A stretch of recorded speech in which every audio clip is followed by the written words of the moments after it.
When I was little, I could spend hours hiking up a creek, exploring, turning over rocks, and my mom would always comment on how happy I looked when I got back.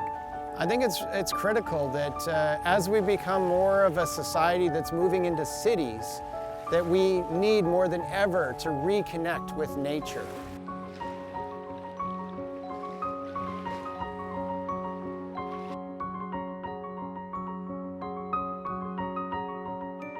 You know, for me, fishing has been a huge through line from my earliest memories with my parents and family and friends.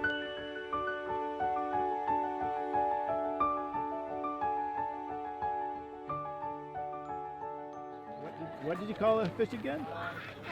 Honeybee. I've never seen a sturgeon before up close. And what kind of fish was that? Sturgeon.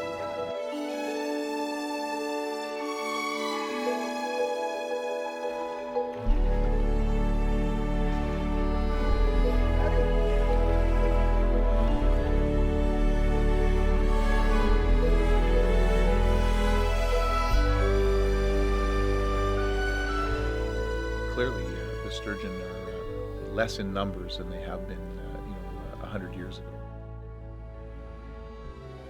About 7 or 8 years ago, I had the privilege to meet Rick Hansen and was inspired by the man, as a lot of people have been.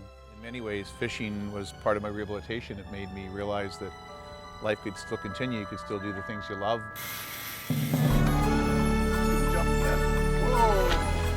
This particular program must be one of the best of its kind in the whole world, because the number of fish that are tagged now is probably over 50%. I think it's running between 60 and 70%.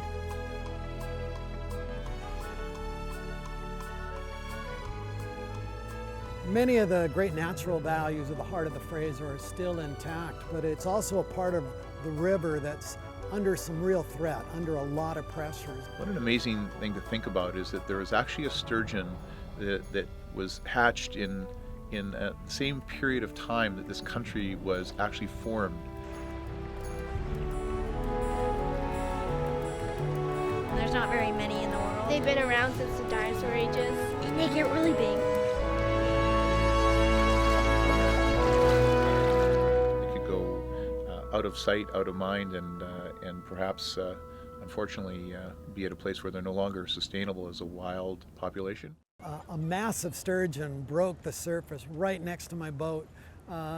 He was probably in excess of 10 feet in length. It was the first large sturgeon that I had ever seen, and I was just amazed. And I think anyone that has a close encounter with these giants among us, it's something they never forget.